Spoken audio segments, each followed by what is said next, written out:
Internacionalistas do Mundo Univos, eu sou o Léo e esse aqui é o Pod Rio, seu podcast oficial de relações internacionais. Hoje, então, a gente vai trazer um tema super interessante e muito sério para discutirmos e conhecermos um pouco mais sobre a temática. E comigo hoje estão o Bruno, a Bianca e a Vitória. Por favor, digam oi. Oi, pessoal, tudo bem? Espero que esteja tudo bem e vamos para mais um episódio.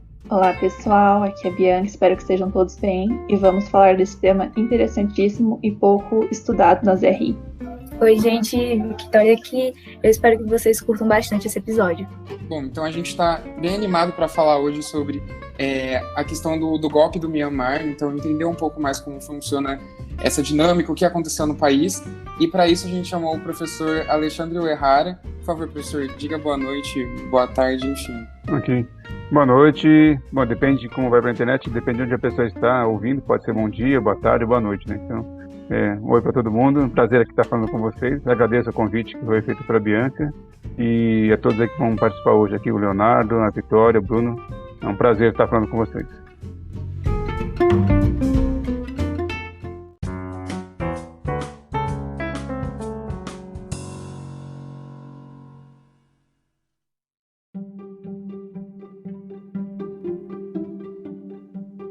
Professor, antes de começarmos as perguntas, eu gostaria de saber um pouquinho, que você contasse um pouco para o pessoal sobre você, onde você estudou, onde você estuda, o que você pesquisa.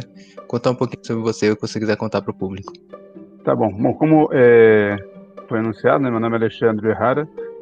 Eu sou mais conhecido pelo sobrenome, né, Uehara, porque Alexandre tem muito no Brasil. O Uehara também tem bastante, mas é menos, né?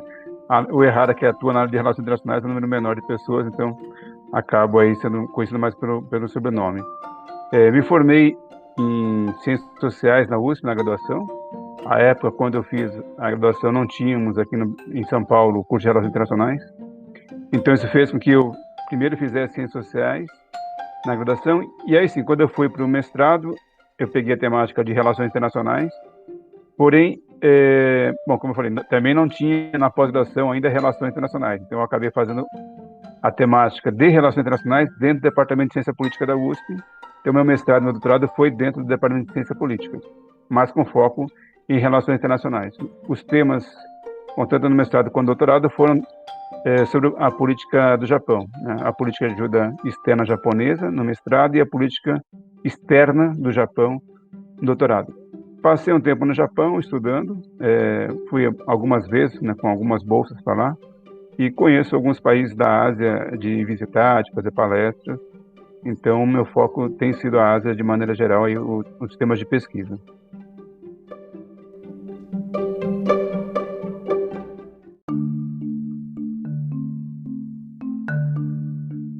Bom, professor, para iniciar o debate, eu acho que a gente pode afirmar aqui, como alunos de Relações Internacionais, que o Myanmar tem uma longa história de governos militares e contestações populares. O que nos leva a fazer a seguinte pergunta: como um governo militar pôde sustentar por tanto tempo no território do Myanmar?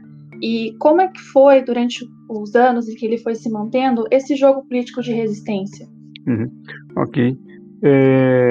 Bom, antes eu só queria ir direto para a sua pergunta, queria só acrescentar que eu vejo que esse tema é um tema muito importante para a gente acompanhar. Só para dar um dado estatístico, nós aqui no Brasil costumamos dar pouca atenção para aquilo que acontece no contexto do Sudeste Asiático, né? A gente olha agora um pouquinho mais para a Ásia de maneira geral, que é a Ásia Pacífica, a gente pensa lá Japão, Coreia e China, porque são grandes países em termos econômicos, inclusive, né? O Japão, a China é a segunda economia, o Japão a terceira, a Coreia se desponta como um grande exportador de bens eletroeletrônicos, carros, navios. Então a gente olha bastante para aquela região que é o Nordeste Asiático, mas o Sudeste Asiático não é uma região muito estudada e olhada pela gente aqui no Brasil. Agora, só para dar um dado da importância dessa região de Myanmar, né, onde é localizada aí do Sudeste Asiático, em 2019, 2020, os países da ASEAN, que faz parte de Myanmar, né, os países da Associação dos Países do Sudeste Asiático, e esta região, né, a Associação da ASEAN, eles estão hoje acima do Mercosul como parceiro comercial. Então a gente olha muito para o Mercosul, que está acontecendo aqui com a Argentina, Paraguai e Uruguai, a gente não olha para lá, mas hoje a ASEAN, dentre os membros da ASEAN está Myanmar, eles são hoje um parceiro comercial maior do que o Mercosul. Então a gente vê a importância de a gente acompanhar o que está acontecendo lá. E são países que estão crescendo economicamente já há algum tempo, mais também do que nossos parceiros aqui da América Latina como um todo, né? Poderia dizer do México ao Chile. Esses países lá da ASEAN crescem muito mais, o crescimento é muito maior do que aqui dos países. Então é importante a gente olhar para lá. Indo agora para a sua pergunta, em relação a Mianmar, né, especificamente esse período histórico, a gente percebe que, assim, primeiro que Mianmar é um país que tem bom, para quem é da minha idade, eu diria que Mianmar é relativamente novo, né, porque a independência de Mianmar vem depois da Segunda Guerra Mundial, né, e como eu sou nascido depois da Segunda Guerra Mundial, nós somos meio que quase da mesma idade ali, então somos relativamente novos, né, tanto eu quanto Mianmar. Mas olhando para Mianmar especificamente, eles passaram por um período longo de colonização, né? Foram colônias da Inglaterra, perto ali do finalzinho dos anos 40 já, durante a Segunda Guerra Mundial foi ocupado pelo Japão, então também passou por um período de ocupação, né, nos anos 40, quase que 42, 3, 4, 5, até o final da Segunda Guerra Mundial, e só depois disso que se torna um país independente, né? Na verdade, a independência de Mianmar vai acontecer somente em 48. E temos que pensar, também é um país pequeno, né, que foi explorado durante muito tempo, a população, vamos dizer, de certa forma desorganizada, quer dizer, eles ainda tinham uma independência relativamente recente, dependiam muito dessa relação colonial, e nesse processo de independência e de consolidação de Estado enquanto país, houve o golpe militar em 62, né, então, pouco tempo depois, né, então, 14 anos depois, houve o golpe militar. Por quê? Porque exatamente por causa dessa sociedade de informação ainda, de institucionalização, os militares apareceram como salvadores da pátria, né? E a partir dali, até lá na Mianmar, se costuma dizer que hoje os militares são o pai da nação, né? Até porque, de fato, quando nós vamos pensar a independência do país, a independência vem por meio de um militar, né? Que é o pai da Aung San Suu Kyi, que também era militar e que lá em 47, 48, quando foi a independência de Mianmar, ele foi o responsável pela independência. Então, a gente percebe que existe aí todo um contexto em Mianmar que favoreceu esta presença militar desde a independência, desde lá no finalzinho da década de 40, e essa cidade fragilizada ainda porque não é uma cidade consolidada, a democracia não era algo presente, então tudo isso facilitou para que houvesse a perpetuação dos militares desde lá dos anos 60, né?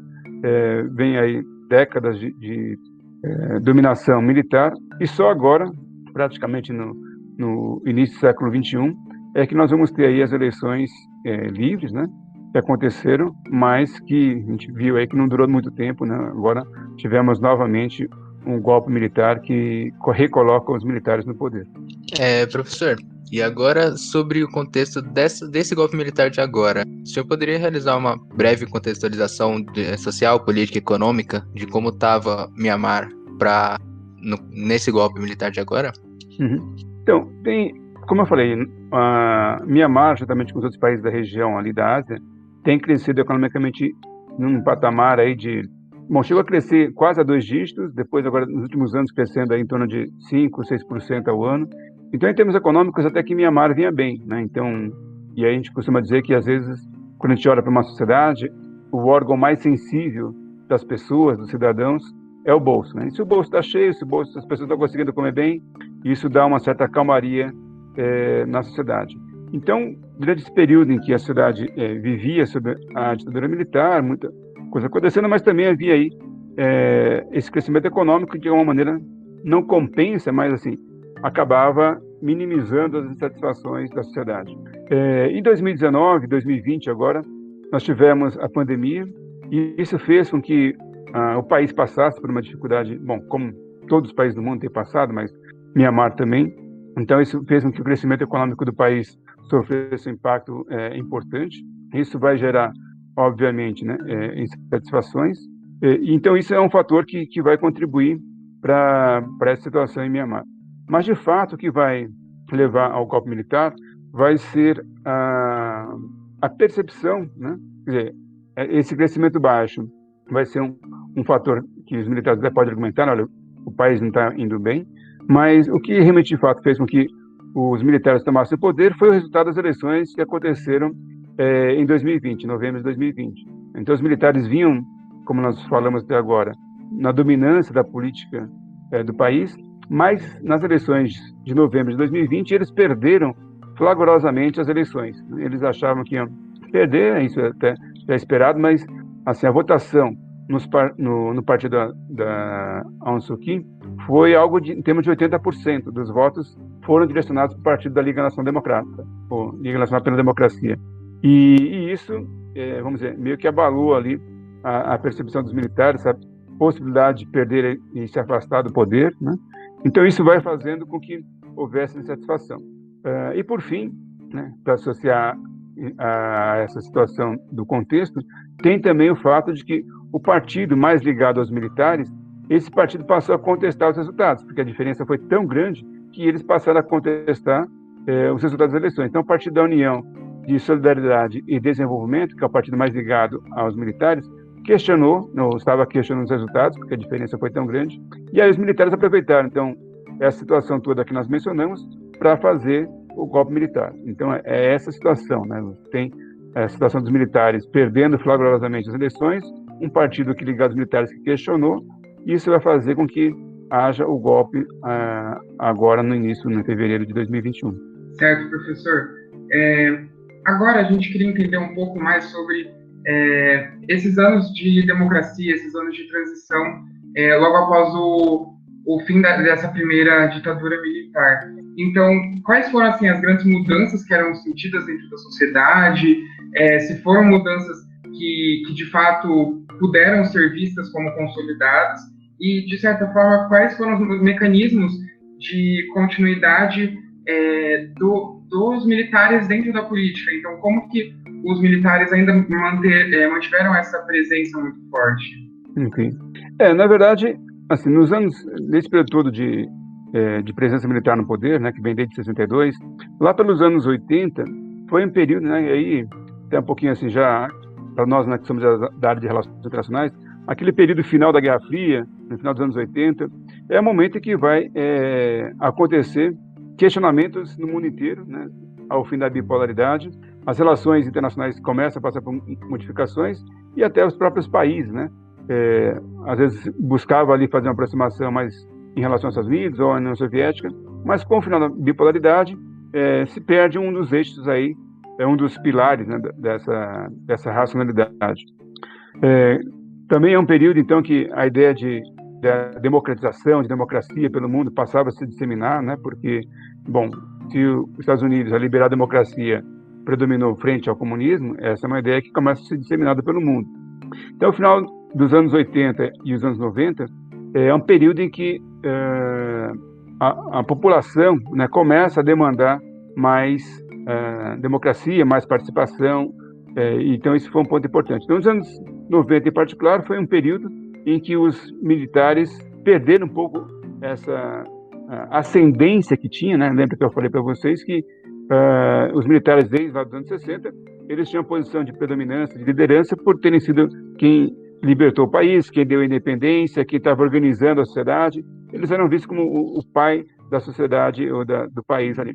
A partir dos anos 90, esses questionamentos vieram à frente, a sociedade começa a questionar, ao ponto de, em 1990, ter uma eleição em que lá já nos anos 90, 1990, a oposição conseguiu ter um resultado eleitoral bastante positivo, né?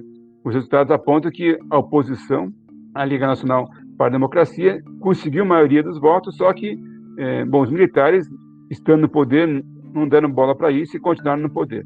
Então, o que faz muito com que os militares perpetuem o poder é essa situação, né, de você ter aí a posição forte, né, de se manter no poder. Isso vai se perpetuando, a própria posição de dura mesmo, né, dos militares. Isso vai começar a mudar com essa perda das eleições 90, logicamente começa a se questionar cada vez mais a posição dos militares, ao ponto de, aí sim, entrando nos anos 2000, essa pressão acaba levando os militares a flexibilizar, vamos dizer assim, essa relação de poder e permitindo que houvesse as primeiras eleições aí em Mianmar. Então é esse o processo, né? Quer dizer, você tem um longo período de uma posição mais dura dos militares, mas no final do século XX, no século XXI, até para essas demandas crescentes, eles vão flexibilizando ao ponto de permitir que houvesse as eleições, e aí sim, com a vitória do partido, dos próximos aí da Aung San Suu Kyi. Mas então, professor, existe algum apoio popular ao golpe que ocorreu esse ano? Então, os militares até chegaram a argumentar, né? Logo em que aconteceu o golpe em fevereiro, eles mencionaram que assim, eles fizeram o golpe primeiro para recolocar a ordem no país, né? Já que as eleições foram fraudulentas, e que este golpe, então, teria apoio da população, ou pelo menos parte dela, né? Para que esses militares assumissem o poder. Bom, a parte dela talvez fosse aquele partido, né, que eu mencionei para vocês, que é ligado aos militares, mas no geral não existe isso, né? Toda mobilização e as pessoas, os movimentos que se mobilizaram contra o golpe, têm declarado que não existe este apoio aos militares, né? Inclusive, no caso de Mianmar, é um país que tem muitas segmentações, né? Um país que tem uma formação étnica diversificada, e hoje o que você percebe é que essas diferentes segmentações estão contra este golpe militar. Então, na prática, não existe hoje, de fato, um apoio popular, né, ao golpe. Bom, professor, dando continuidade, eu queria perguntar um pouco agora sobre a questão mais regional, quando a gente olha para o Mianmar. Eu queria perguntar quais poderiam ser os possíveis impactos geopolíticos que ocorreriam com o acontecimento do golpe e quais foram as respostas que a gente já teve de países importantes da região do Sudeste Asiático e principalmente da ASEAN.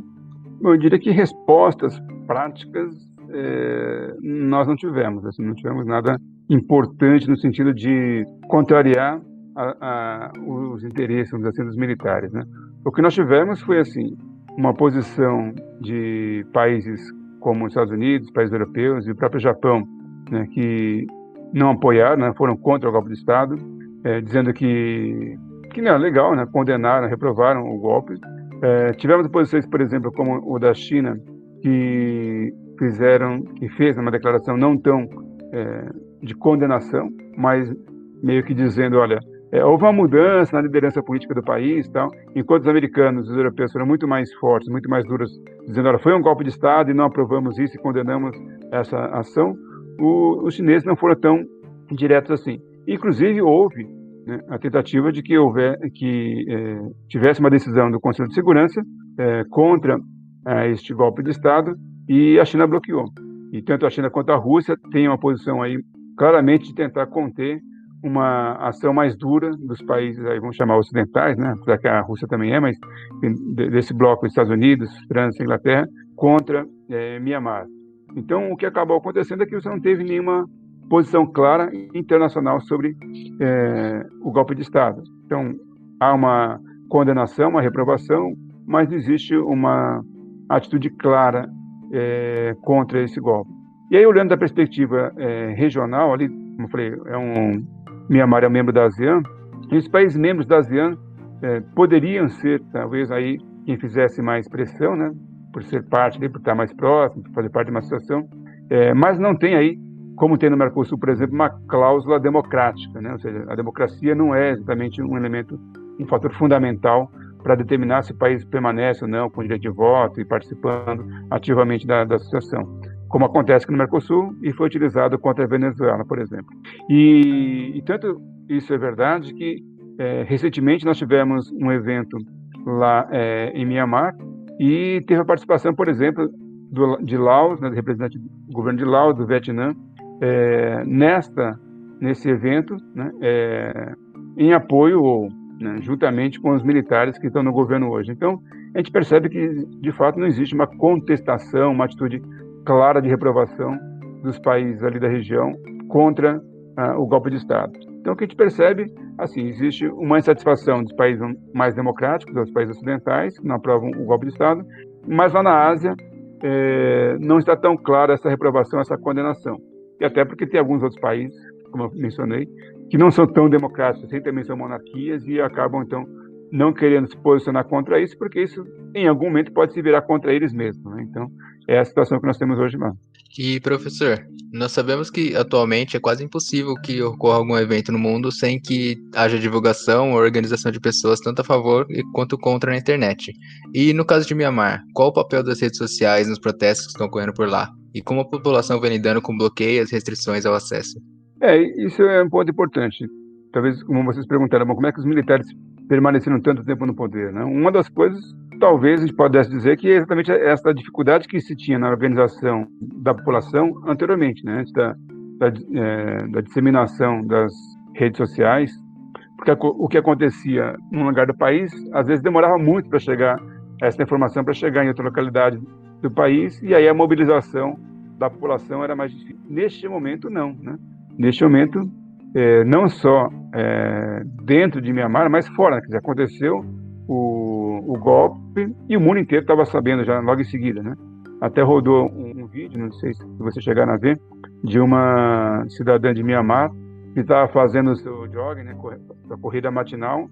Ela parou em frente ao portão do Palácio do Governo e começou a fazer a sua ginástica, gravando, e os militares entrando, né, para fazer o golpe de Estado, e ela transmitindo isso, né, para o mundo, o golpe de Estado ali, assim, ingenuamente, ela não sabia o que estava acontecendo, até porque estava atrás dela, né, o que estava acontecendo, ela não estava vendo. Então, ela fazendo a sua ginástica e passando pelo mundo pela rede social. Então, é curioso ver isso, né, porque, de fato, a informação é online, de tempo real, e então as redes sociais têm permitido hoje que haja essa mobilização. Em outro momento, provavelmente, o golpe de Estado aconteceria e as reações seriam menores e mais lentas, né? E eu creio até que os próprios militares, a junta militar que promoveu o golpe agora em Mianmar, esperava que, assim como foi das outras vezes, né, nos anos 80, anos 60, que a reação não fosse durar tanto tempo ou que não fosse tão intensa, né, como tem sido. Porque não contavam aí com a questão das redes sociais. Mas o que a gente percebe é que houve uma mobilização, como eu mencionei, inclusive as diferentes etnias, né, mesmo sendo de diferentes etnias, de grupos diferentes, esses grupos hoje se reuniram ou estão conjuntamente fazendo manifestações contra o golpe de Estado. Então a gente percebe que as redes sociais têm um papel importante, né, e é por isso que neste momento a gente vê, a própria semana passada a gente teve mais notícias aí informando que o governo militar tem buscado prender as pessoas que são líderes das redes sociais, que passam informação, que têm utilizado aí a internet para divulgar os movimentos. Então, eles estão sendo procurados, buscados e presos, né, para tentar reduzir a influência da internet, das redes sociais, sobre essa resistência que vem acontecendo. Mas, eu digo, é difícil, né? Porque hoje, assim, se você tira uma pessoa que está postando, você tem milhares de outras que podem fazer, né? E a gente tem milhares de pessoas que estão hoje nas manifestações em Mianmar. Então, é difícil você calar uma multidão com a rede social hoje funcionando. Exatamente, professor. Essa questão das redes sociais, acho que acaba impactando muito. Até o vídeo que o senhor mencionou é realmente muito sintomático dessa tendência do papel da internet como ator internacional, né? Muito interessante. Uma questão que eu queria trazer, então, já que o senhor introduziu um pouco a questão das restrições das redes sociais, a própria internet, era como a população está lidando, como que a população está sofrendo com o golpe e, ao mesmo tempo, como que as minorias estão lidando com isso, visto que o próprio Mianmar tem um histórico de perseguição, um histórico de violência étnico-religiosa. Então, como que isso está entrando em jogo agora que os militares voltaram ao poder? Então, pode ser, né? É muito difícil dizer ainda, porque, como eu falei, a cidade de Mianmar, a nação, é uma nação relativamente jovem, se você pensar, né? Se a gente comparar com outras nações europeias, a própria nação chinesa, né? E até o pessoal diz que não é uma nação, é uma... como é que fala? Que o Huntington dizia... uma civilização, né? De tanto tempo que você tem aí história deles. E esses países da ASEAN, em particular, né? E de Mianmar, são nações muito mais recentes. Então, a história é recente. Então, a construção da ideia de nação ainda é algo que está acontecendo. E por isso que eu digo que talvez seja um tiro no pé, porque neste momento, este ato do golpe de Estado em Mianmar está fazendo o quê? Está fazendo com que essas diferentes etnias, né, que até então se viam como diferentes e muito fragmentadas, neste momento eles estão se unindo para combater ou para fazer frente ao golpe militar, né? Então, talvez, né, o resultado final dos militares seja um fortalecimento desta identidade enquanto população de Mianmar, né, em que essas diferentes etnias venham se aproximar. Nós tivemos aí, em 2017, uma situação bem complicada, né, que foi em relação aos Rohingyas, né, que foram perseguidos, e até a Aung San Suu Kyi foi muito criticada, né, porque ela acabou não se manifestando, não foi de maneira bem mais incisiva na defesa dessas minorias, acabou tendo aí um certo genocídio no país, né, com muitas mortes, exatamente por causa dessas diferenças que no país existem. Mas, neste momento, mesmo esses que foram perseguidos estão se colocando contra, né, os militares. Bom, não diria mesmo, né? Principalmente eles, porque eles foram perseguidos exatamente pelos militares, né? Então, a presença dos militares para essas minorias é ruim, né? Ainda que você tenha diferenças com as outras etnias, com os outros grupos dentro do país, os militares foram quem perseguiram, de fato, os Rohingyas. Então, a gente percebe que, neste momento, a sociedade civil, de maneira geral, apesar de ser muito heterogênea ainda com diversas etnias e esses grupos minoritários, eles acabam se sentindo quase que obrigados a se unirem para resistir ao golpe militar, porque aí é de interesse comum, né, de todos eles, independentemente das diferenças que eles tenham entre si, né, como tem aquele velho ditado, né, o inimigo do meu inimigo é meu aliado. Então, é o que está acontecendo, né? Se todos têm o exército, né, o golpe de Estado como um inimigo, eles se unem para combater, pelo menos neste momento, o golpe de Estado dos militares. Muito bom, professor. Com relação à pandemia do Covid-19, ela favoreceu a restrição das liberdades e a atual situação no país de alguma forma? Eu creio que sim, né? Quer dizer, esse episódio da pandemia, querendo ou não, por mais que existam muitos ainda que defendam que não é necessário o isolamento social, né, esse distanciamento, uma boa parte da população entende que é importante e neste momento a gente começa a perceber que existem várias experiências no sentido de, não no sentido negativo, mas várias situações em que quando houve ou quando há o lockdown, quando há um distanciamento, quando isso é feito de maneira mais rigorosa, se percebe que tem se percebido que os resultados têm sido mais eficientes em termos de conter a disseminação da Covid. E isso, se algum tempo atrás era questionável, né, cada vez mais está se tornando algo, pelo menos percebo assim, inquestionável, né? Porque países que têm feito isso têm resultados mais rápidos, mais consistentes. Então, o que eu vejo é que, assim, em países que têm tido manifestações, a gente viu isso em Hong Kong, a gente viu isso na Tailândia, e vimos também agora em Mianmar, que, querendo ou não, a pandemia acaba contribuindo para que as manifestações sejam mais contidas. A gente viu que, mesmo nessa situação, muita gente foi para a rua, muita gente foi contestar e protestar contra o golpe de Estado, mas, de fato, né, você tem a pandemia, a Covid-19 acaba inibindo. Talvez a gente teve muita gente, mas se não tivesse a pandemia, muito mais gente iria contestar, muita mais gente iria protestar contra o golpe de Estado em Mianmar neste momento.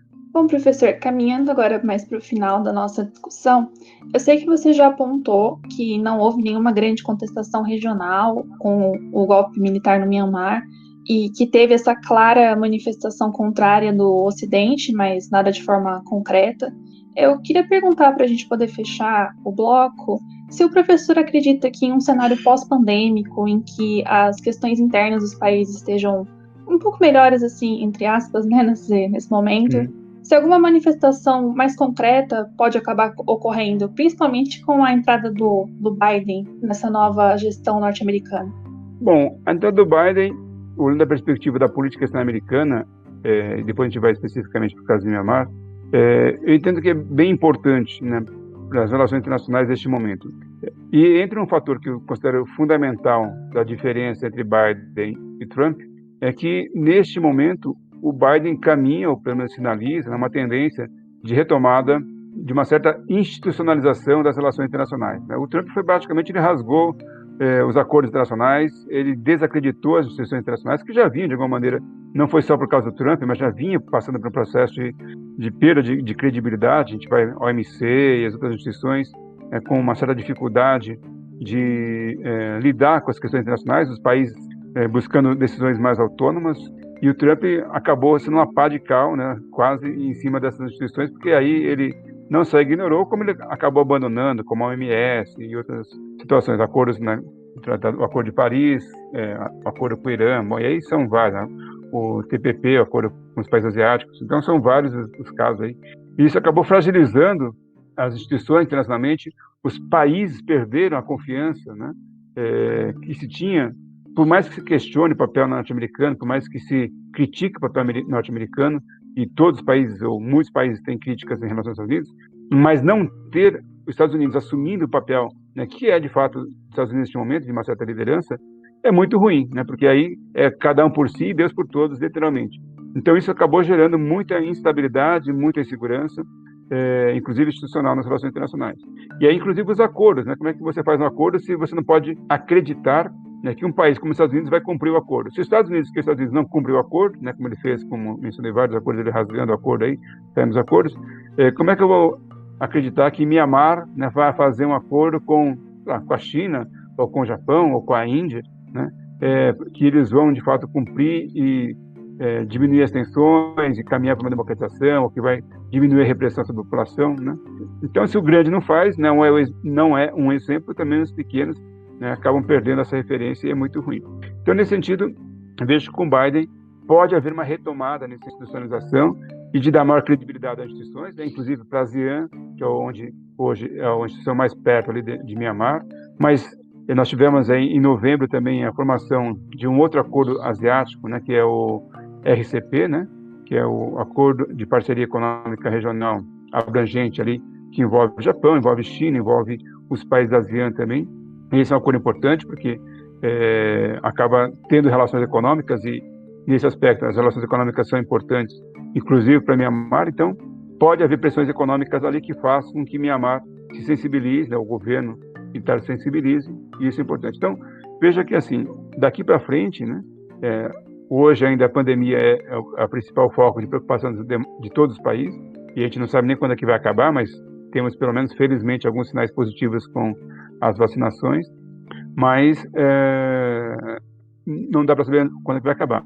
Mas, enfim, eu acredito sim que, tendo aí passado essa pandemia, com o Biden conseguindo reconstituir a credibilidade nas instituições e no próprio Estados Unidos, que as negociações com Mianmar possam avançar em algum sentido, né? Não creio numa intervenção, não creio numa ação militar, né, externa contra Mianmar, porque isso está totalmente fora de cogitação no contexto contemporâneo, onde a soberania dos Estados são um elemento bastante caro, importante aí para todos os países.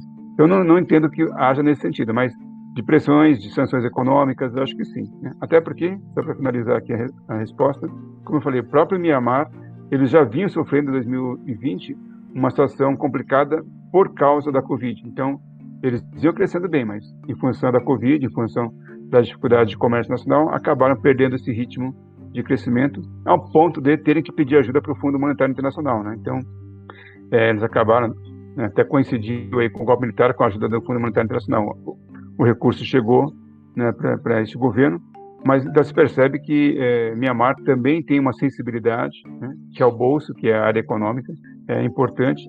Então, passando esse período que a gente está caminhando para uma certa normalidade pós-Covid, é possível, né, e provável que nós tenhamos aí um ambiente melhor para negociar e para conversação com os militares, né?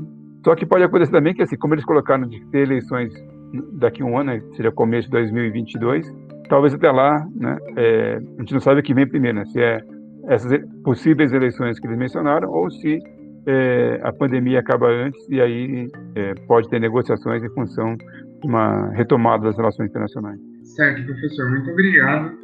Agora uma questão para a gente finalizar. Querendo ou não, o golpe de Mianmar ele chegou muito forte dentro das discussões sobre relações internacionais, dentro da pauta midiática, mas Mianmar ainda é um país que acaba sendo deixado de escanteio dentro dentro das universidades, dentro dos debates midiáticos. Então, como que uma pessoa que gostaria de saber mais sobre o tema poderia se inteirar? O senhor tem alguma indicação? E o que a gente pode esperar agora dos próximos capítulos? O que a gente pode prever, de certa forma, sobre o que pode mudar nesse cenário ou permanecer o mesmo dentro desse cenário atual de contestação e de golpe militar? Bom, como eu falei, nós olharmos, né, começou a nossa conversa estava dizendo que Myanmar faz parte da ASEAN, que é hoje um dos principais parceiros comerciais do Mercosul, né, e do Brasil, né, especificamente. Então, olhar para Myanmar, para aquela região, é importantíssimo. É a região que mais cresce economicamente, então, juntamente com a China, né, é uma região que cresce bastante, então a gente tem que olhar para essa região. É uma região que tem, são países em desenvolvimento, né, tantos países da ASEAN ali, os 10 países que formam a ASEAN, inclusive Myanmar. Então, se a gente pensar naquilo que a gente pode exportar para o mundo, esses países da ASEAN são países que podem receber a nossa produção, não só agrícola, né, que também nós já exportamos, mas também a produção industrial, porque o nosso patamar de competitividade e de qualidade está, eu creio, num nível, né, que dá acesso a esses mercados. Então é importantíssimo a gente acompanhar isso. E como é que a gente pode ter mais conhecimento sobre isso, né? Quer dizer, como é que a gente pode ter mais conhecimento do que acontece lá? Assim, a primeira, vamos dizer, página, literalmente, é a página da ASEAN, né? O acesso às informações está ali. Você pode clicar no seu computador, você tem o site da ASEAN. No site da ASEAN você vai ter ali informações de todos os países, inclusive de Myanmar, informações econômicas, informações políticas, informações de como que é a estrutura do Estado, né? Como é que tem as posições, a estrutura governamental. Você consegue ter informações, quem são os principais parceiros econômicos, qual o desempenho da economia, as principais dados, como eu falei agora, né? Por exemplo, da demografia, da população, formação étnica. Então, todas essas informações você consegue ter ali. Então, é uma literalmente, primeira página de acesso. E eu queria acrescentar uma outra coisa, né? Quer dizer, olhando para o futuro, e para o futuro, assim, amanhã, essa pandemia nos trouxe uma oportunidade muito boa de levar o Brasil para o mundo e trazer o mundo para o Brasil. E aí, em particular, com os países asiáticos, costumeiramente, a gente diz, olha, fazer negócio com os países asiáticos, conhecer os países asiáticos é algo muito difícil, né? Assim, é fácil para quem está lá na China, está na Coreia, está no Japão, conhecer Myanmar, ou Myanmar conhecer a Indonésia, porque eles estão muito próximos geograficamente, e ali, questão de 1 hora, 2 horas, você está, né, num país ou no outro. Então, é muito mais fácil do que sair do Brasil e conhecer esse país que você está a 24, 30 horas de distância. Então, a relação é muito mais difícil. Bom, isso é verdade, ou era verdade, até 2019, até 2020, ali antes da pandemia, porque, de fato, muitas relações elas eram conduzidas dessa forma. Era uma relação presencial. Se eu quisesse ter relação comercial, econômica, política, eu tinha que ir até, por exemplo, Myanmar, para poder fazer as negociações. Hoje, em função da pandemia, da Covid, o que aconteceu? Os países não estão mais abertos, muitos, né, estão fechados aí, por enquanto, ao turismo internacional, às viagens internacionais, mas a economia não pode parar, a indústria não pode parar, o comércio não pode parar, as pessoas não param de comer, né? E como é que se dão as transações neste momento? É via internet, né? Então, é pelo computador. Eu estou exportando, estou comprando, estou vendendo por meio da internet. Eu faço minha negociação aqui, como eu estou falando com vocês, via uma plataforma da internet.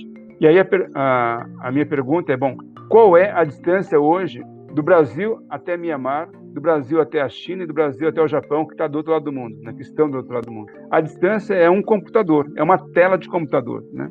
É a mesma distância que tem um chinês hoje para Myanmar, é a distância que um brasileiro tem para Myanmar, que é a tela do computador, porque nem o chinês está indo para Myanmar e nem o brasileiro está indo para Myanmar. Mas tanto o chinês quanto o brasileiro pode negociar com Myanmar por meio do computador. Então, as nossas distâncias hoje não só ficaram mais curtas, mas ficaram iguais, ficaram equivalentes, né? Basta você ligar o seu computador, abrir a página e falar, olha, eu quero falar com Myanmar, quero falar com a Indonésia, quero falar com a China. É essa distância, é a mesma distância para todo mundo. Basta você sentar na frente do computador, ligar o seu computador e começar a buscar o contato. Então, nesse sentido, né, para finalizar a resposta, o que eu espero, né, para esse futuro? Como é que a gente pode conhecer mais? O que pode vir daqui para frente? Né? Olha, muitas das respostas estão a menos de um passo de distância, que é você sentar na cadeira e a distância de você sentar na cadeira, abrir o seu computador, abrir a tela e conectar na internet. Né? Se você tiver este acesso, né, você está próximo, né, de muita informação de poder vender, poder comprar, poder ter informações do mundo inteiro, inclusive de Myanmar, inclusive lá da China, inclusive do Japão, né, que até ontem a gente dizia que era do outro lado do mundo, era muito longe. Mas hoje não, hoje ficou muito perto e é a mesma distância que os chineses têm para fazer negócio, né, repetindo, com Myanmar, é a distância que o Brasil tem hoje para fazer negócio com Myanmar.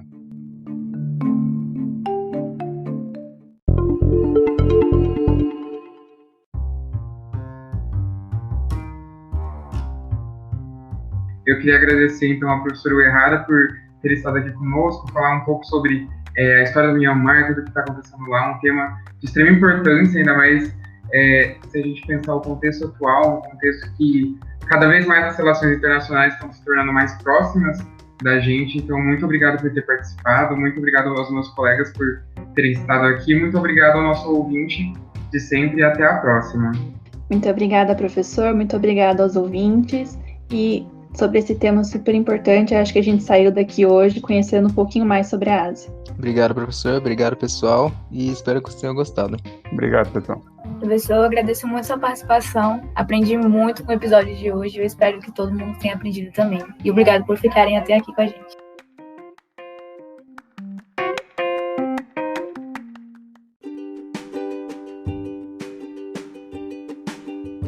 Muito obrigada por escutar mais um episódio do Pod RI, um projeto realizado em conjunto com o LABRE, Laboratório de Relações Internacionais da Unesp de Franca. Para mais informações, curiosidades, memes, episódios, siga a gente nas nossas redes sociais. Além disso, não esqueça de conferir a descrição aqui do episódio, que a gente costuma deixar alguns links relacionados ao tema da vez.